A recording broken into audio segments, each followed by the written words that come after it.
जय गुरु जी। बोल बांके बिहारी लाल की जय।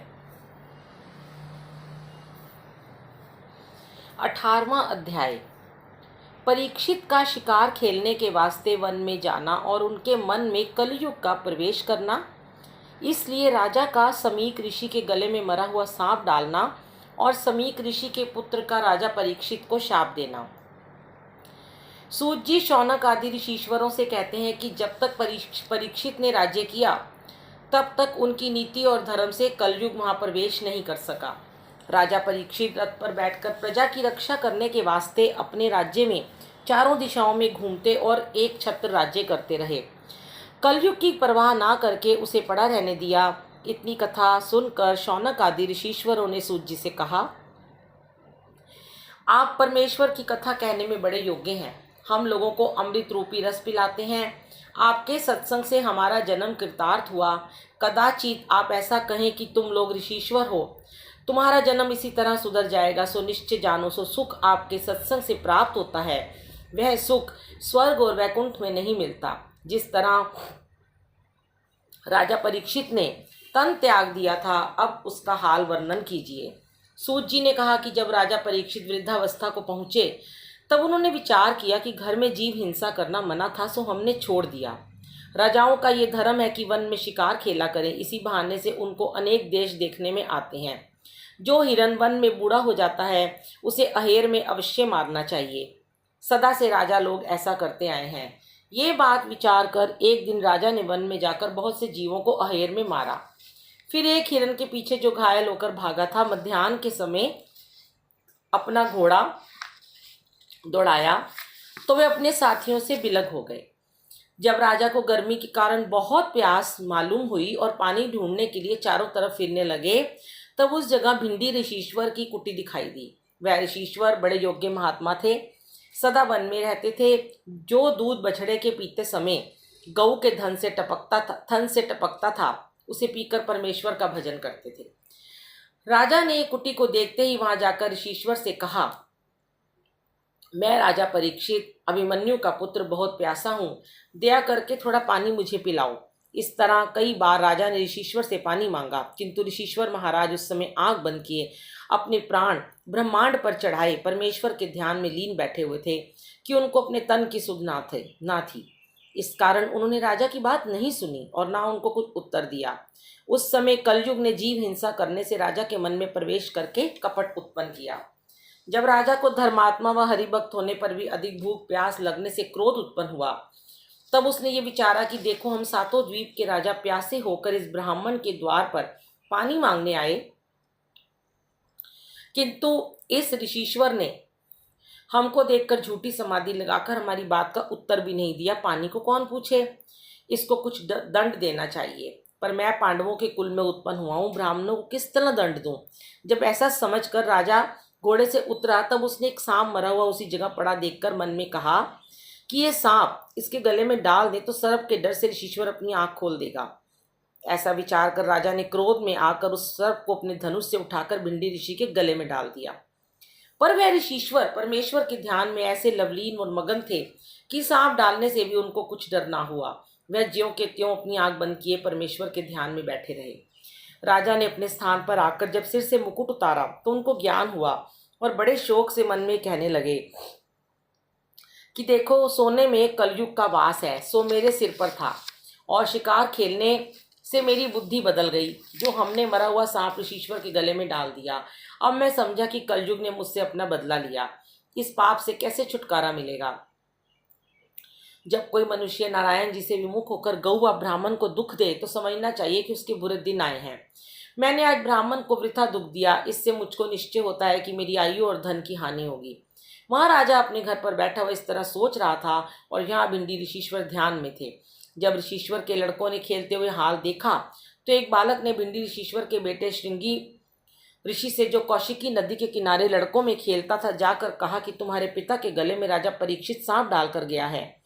ये बात सुनते ही श्रृंगी ऋषि, जिसका वचन ब्रह्मा से वरदान पाने के कारण असत्य नहीं हो सकता था, क्रोध में भर गया। उसकी आंखें लाल हो गईं, शरीर कांपने लगा। उसी समय उसने नदी के किनारे जाकर हाथ पांव धोए और आचमन करके हाथ में पानी लेकर शाप दिया कि आज से 7वें दिन तक्षक सांप के काटने से राजा परीक्षित मर जाएं। ऐसा शाप देकर वह बोला, श्री कृष्ण जी वैकुंठ को पधारे। इसलिए कलयुगवासी राजा धन व राज्य के मद में अंधे होकर ब्राह्मणों को दुख देते हैं। जिस तरह कोई मनुष्य द्वार के अगोरने के वास्ते कुत्ता पाले और वे कुत्ता उसी को काट कर यज्ञ की थाली में मुंह डाल दे, उसी तरह राजा लोग यद्यपि ऋषिश्वरों की रक्षा करने के वास्ते हैं, किंतु अब कलयुगी राजाओं का ये हाल है कि ब्राह्मणों की कृपा व आशीर्वाद से राजगद्दी पाकर उन्हीं को दुख देते हैं। ये अर्जुन और युधिष्ठिर के कुल में ऐसा अधर्मी राजा उत्पन्न हुआ जिसने मेरे बाप के गले में सांप डाल दिया, मरा सांप डाल दिया। राजाओं ने ब्राह्मणों को निर्बल जाना, इसलिए हम अपनी सामर्थ्य उनको दिखलाते हैं। रिंगी ऋषि सब लड़कों को ऐसा वचन व शाप देने का हाल सुनाकर ऋषि के पास आया। जब अपने पिता को परमेश्वर के ध्यान में लीन और मरा हुआ सांप उनके गले में पड़ा देखा तो सांप को गले से निकाल कर रोने लगा और पिता का नाम लेकर पुकारा। उसका शब्द सुनते ही भिंडी ऋषि ने समाधि छोड़कर अपने बेटे से पूछा, तू किस वास्ते रोता है? रिंगी ऋषि ने कहा कि राजा परीक्षित तुम्हारे गले में सांप डाल गए, इसलिए मैं रोता हूँ। ये बात सुनकर भिंडी ऋषि ने पूछा कि हे बेटा, तूने राजा को कुछ शाप तो नहीं दिया? रिंगी ऋषि ने कहा कि मैंने इस धर्म करने के बदले राजा को शाप दिया है कि 7 दिन के बाद तक्षक सांप के काटने से वो मर जाएं। ये वचन सुनते ही भिंडी ऋषि बहुत उदास हो गए। क्रोध करके अपने बेटे से बोले, हे मूर्ख, तूने बहुत बुरा काम किया जो ऐसे धर्मात्मा राजा को, जिसके राज्य में कलयुग ने प्रवेश नहीं पाया, शाप दिया। देखो वैकुंठनाथ श्री कृष्ण जी ने उसकी रक्षा माता के पेट में की। कौरवों और पांडवों के कुल में यही एक राजा बचा था।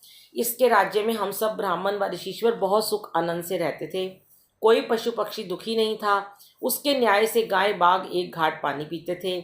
तूने थोड़े अपराध में उसको बहुत दंड दिया, उसका अवगुण लिया और गुण को छोड़ दिया।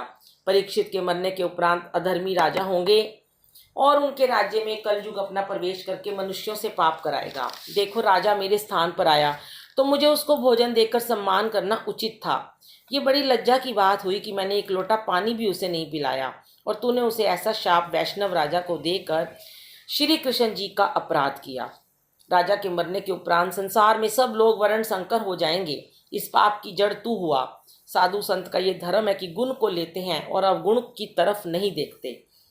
भिंडी ऋषि ने ये बात अपने पुत्र से कहकर परमेश्वर का ध्यान करके उनसे विनय किया कि हे वैकुंठनाथ, मेरे अज्ञानी बालक से बड़ा पाप हुआ है, इसका अपराध क्षमा करो।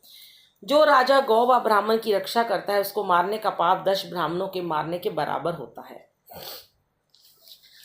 और राजा के बिना देश में चोर पापी बहुत उत्पन्न होते हैं। जिसने राजा को मारा उसने चोर व अधर्मियों को बढ़ाया। भिंडी ऋषि ने ध्यान में परमेश्वर से ऐसा कहकर मन में विचारा कि राजा को इस पाप का हाल कहला भेजना चाहिए, जिसमें वह अपने परलोक का यत्न करे। ये बात सुनकर संसारी लोग ऋषि रिंगी को बुरा तो कहेंगे, पर ऐसे धर्मात्मा राजा की मुक्ति बनाने के वास्ते उसको जता देना चाहिए। ऐसा विचार कर भिंडी ऋषि ने कुरमुक नाम अपने शिष्य को बुलाकर कहा कि तू राजा के पास जा और हमारी तरफ से आशीर्वाद देकर कह दे कि रिंगी ऋषि ने तुमको इस तरह शाप दिया है, इसलिए तुम्हारी अकाल मृत्यु होगी, जो तुम सावधान होकर अपनी मुक्ति का उपाय करो। इतनी कथा सुनाकर सूत जी ने ऋषीश्वरों से कहा कि देखो, जो राजा परीक्षित अश्वत्थामा के ब्रह्मास्त्र से बचा, जिसने धर्म और पृथ्वी की रक्षा करके कलयुग को अपने अधीन किया, वही राजा एक ब्राह्मण के शाप से मर गया। ऐसा महात्म्य ब्राह्मणों का है। परीक्षित के मरने के उपरांत कलयुग ने सब जगह अपना प्रवेश कर लिया। राजा परीक्षित ने कलयुग का गुण समझकर उसे नहीं मारा था। उन्होंने अवगुण की तरफ ध्यान नहीं दिया। जो लोग धर्मात्मा व हरिभक्त होते हैं वे गुण को ही देखते हैं, अवगुण की तरफ नहीं देखते। इंद्रलोक, स्वर्ग, वैकुंठ और संसार में सत्संग के बराबर कोई सुख नहीं होता और परमेश्वर का भेद व चरित्र ब्रह्मा व महादेव आदि देवता भी नहीं जान सकते। दूसरे को क्या सामर्थ्य है जो जान सके? ये बात सुनकर शौनक आदि ऋषीश्वरों ने बहुत स्तुति करने के बाद उनसे कहा कि आप धन्य हैं जो परमेश्वर का चरित्र व अमृत रूपी कथा हम लोगों को कानों में राह पिलाकर कृतार्थ करते हैं। ये बात सुनकर सूत जी बोले, आज हमारा जन्म लेना सफल हुआ। जो आप जैसे ऋषीश्वर व मुनीश्वर मेरी बड़ाई करते हैं, हमारा जन्म ब्राह्मण व शूद्र से मिलकर हुआ था, सो आप लोग जैसे महात्माओं की संगति करने से मेरा सब शोक दूर हो गया। जो कोई मनुष्य तन पाकर परमेश्वर की कथा सुने व उनके नाम का स्मरण भजन आदि करे, संसार में उसी का जन्म लेना सुफल है। देखो, जिन चरणों का धोवन श्री गंगा जी तीनों लोगों के जीवों को तारती हैं, जो उन चरणों की भक्ति से त्रिभुवनपति का नाम ले और उनकी कथा कानों से सुने, उसकी बड़ाई कौन कर सकता है। मनुष्य जितनी देर तक परमेश्वर की कथा सुनकर नाम स्मरण करते हैं, उतना काल उनके आयुर्बल में क्षीण नहीं होता। मेरी क्या समर्थ है जो परमेश्वर के गुणों का वर्णन कर सकूं। जिस तरह पक्षी आकाश में अपने पराक्रम भर उड़कर आकाश का अंत नहीं पा सकते, उसी तरह ब्रह्मा और महादेव आदि देवता और ऋषीश्वर लोग अपने ज्ञान व समर्थे पर परमेश्वर का ध्यान व स्मरण करते हैं, पर उनका अंत कोई नहीं जान सकता। 19वां अध्याय। राजा परीक्षित को रिंगी ऋषि के शाप देने का हाल मालूम होना और परीक्षित का गंगा के किनारे जाना और शुकदेव आदि ऋषीश्वरों का उस स्थान पर आना। सूत जी ने शौनक आदि ऋषीश्वरों से कहा, जिस समय राजा परीक्षित अहेर से आकर अपने धर्म का विचार करके चिंता में बैठे हुए मन में कहते थे कि मेरे पीछे जो राजा होंगे वे मेरे धर्म का हाल सुनकर ऋषीश्वरों ब्राह्मणों का अनादर करने से नहीं डरेंगे। सो इस पाप के बदले वह ब्राह्मण यदि मुझको शाप देते या मेरे प्राण निकल जाते तो मुझे कुछ हानि होती, तो दूसरे राजा किसी ब्राह्मण व ऋषीश्वर को दुख ना देते। उसी समय कुरमुक नाम भिंडी ऋषि के चेले ने वहां पहुंचकर कहा, हे राजन, भिंडी ऋषीश्वर ने आशीर्वाद देकर आपसे कहा है कि मैं आपके आने के समय परमेश्वर के ध्यान में ऐसा मगन था कि मुझे आपके आने और पानी मांगने की सुधि नहीं हुई, और आपने क्रोध करके मेरे गले में मरा हुआ सांप डाल दिया। सो मैं उससे बुरा ना मानकर आपको पानी ना पिलाने से बहुत लज्जित हूं। परंतु ऋषि रिंगी, मेरे बेटे ने अपने अज्ञान से आपको शाप दिया है कि 7 दिन में आप तक्षक सांप के काटने से मर जाएंगे। इसलिए आप अपनी मुक्ति बनाने का उद्योग करें, जिसमें कर्म को फांसी से छूट जाए। राजा ये बात सुनकर बहुत प्रसन्न हुआ और हाथ जोड़कर उस चेले से बोला, रिंगी ऋषि ने मेरे ऊपर बड़ी कृपा की है, जो मुझे शाप देकर इस माया रूपी समुद्र से, जिसमें हम काम क्रोध के वश में रहकर डूबे रहे थे, बाहर निकाला।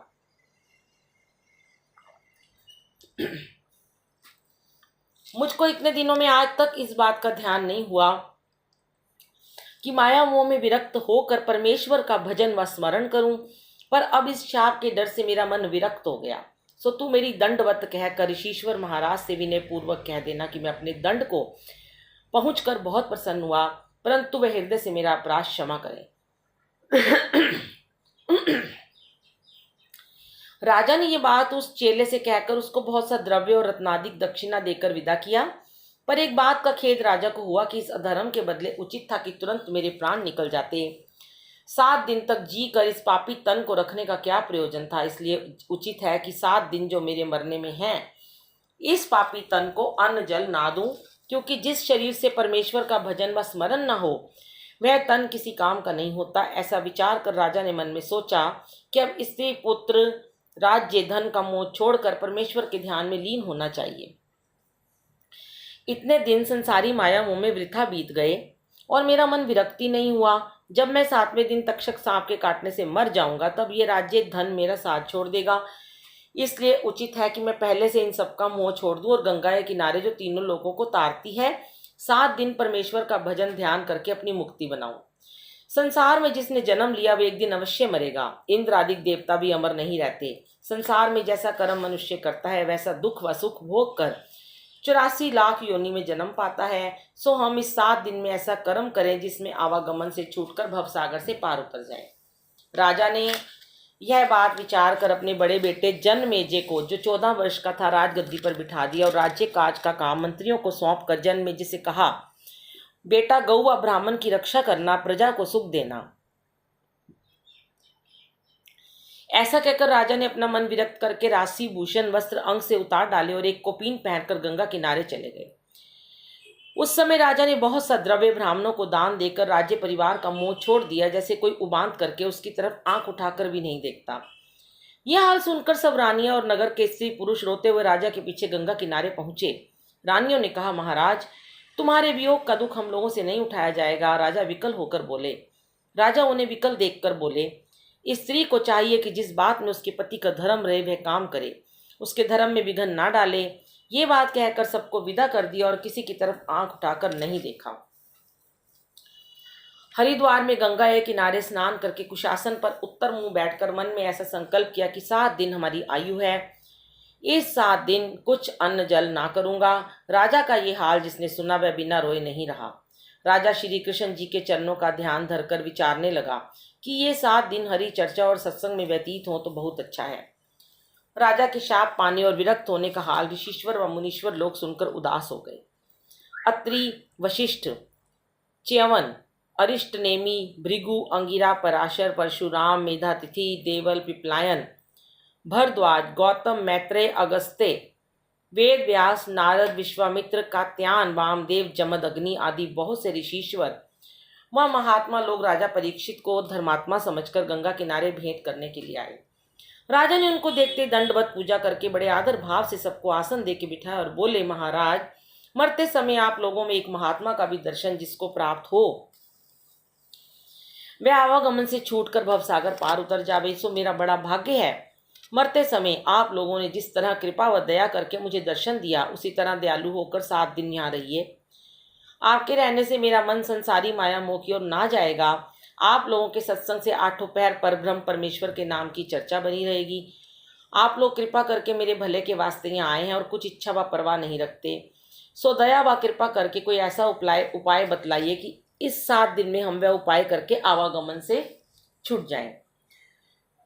उन ऋषीश्वरों में से एक ने कहा कि तीर्थ स्थान करना बड़ा पुण्य है। दूसरे बोले कि ब्राह्मण लोग इकट्ठे हुए हैं, यज्ञ करो जिससे तुम्हारे पाप छूट जाएं। तीसरे ऋषीश्वर ने बतलाया कि जो कुछ तुम्हारे यहाँ द्रव्यों से ब्राह्मणों को दान कर दो, इससे उत्तम धर्म कोई नहीं है। चौथे ने कहा कि देवताओं का पूजन और मंत्र का जप करने से सब पाप मिट जाते हैं। इसी तरह सब ऋषीश्वरों ने अपने अपने ज्ञान पर्यंत राजा से बताया, परंतु कोई बात पक्की नहीं ठहरी कि कौन सा काम करना चाहिए। तब राजा ने कहा कि आप लोगों ने जो विचार किया सो सब उत्तम है, पर इन सब बातों की सामग्री इकट्ठी करने को बहुत दिन चाहिए और मेरे मरने में केवल 7 ही दिन बाकी हैं। कोई ऐसा उपाय बताएं जो इसी 7 दिन में पूर्ण हो सके। इस बात पर सब महात्मा लोग विचार करने लगे। इतनी कथा सुनाकर सूत जी ने कहा कि हे ऋषीश्वरों, जिस समय नारद जी शाप देने का हाल सुनकर राजा परीक्षित के पास गंगा के किनारे जाते थे, उस समय राह में सुखदेव जी से भेंट हुई। सुखदेव जी ने नारद मुनि से पूछा कि आप कहाँ जाते हैं। नारद मुनि ने अपने जाने और परीक्षित के शाप देने का हाल सुनाकर कहा, महाराज, जो मुनि व ऋषीश्वर राजा के पास गए हैं वे लोग राजा को मुक्त होने की उत्तम राह ना बतलाकर कोई ऋषि यज्ञ, कोई तप, कोई दान आदि धर्म के करने के वास्ते कहेंगे, पर इन थोड़े दिनों में राजा परीक्षित उस काम को करके भव सागर पार नहीं उतर सकते। इसलिए आप वहां जाकर राजा को भगवत गुण सुनाकर भव सागर पार उतार दीजिए। ये बात सुनकर सुखदेव जी ने पहले वहां जाना अंगीकार नहीं किया। तब नारद जी ने उनको ये इतिहास सुनाया कि महाराज, चलते समय मैंने रास्ते में क्या देखा कि एक मनुष्य आंख वाला कुएं पर बैठा था। उस समय एक अंधा राह भूलकर वहां आ गया और उस कुएं में गिर के मर गया। उस आंख वाले मनुष्य ने अंधे को देखकर भी कुएं की तरफ जाने से मना नहीं किया। सो उस देश के राजा ने यह हाल सुनकर उस आंख वाले को बहुत दंड देकर कहा कि तेरी आंख थी, तूने उस अंधे को कुएं की तरफ जाने से क्यों नहीं बरजा। सो आप बतलाइए, उस आंख वाले ने उचित किया या अनुचित। यह इतिहास सुनकर सुखदेव जी ने कहा, हे नारद मुनि, उस आंख वाले ने बड़ा धर्म किया और दंड देने योग्य काम किया। उसके देखते हुए अंधा कुएं में गिर के मर गया, इसलिए वो उस पाप का भागी हुआ। तब नारद जी फिर बोले, हे सुखदेव महाराज जी, देखो, राजा परीक्षित अपने मुक्ति बनाने का रास्ता नहीं जानते और आप भगवत भजन करने के प्रताप से सब राह जानते हैं।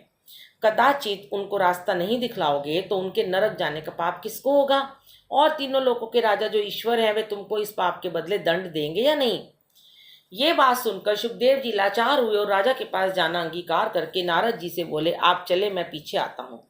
जिस समय ऋषीश्वर लोग 7 दिन में राजा के मुक्त होने का उपाय सोच रहे थे, उसी समय सुखदेव जी महाराज 15 वर्ष की अवस्था सुंदर परमहंस रूप बनाए आनंद मूर्ति राजा के पास आए।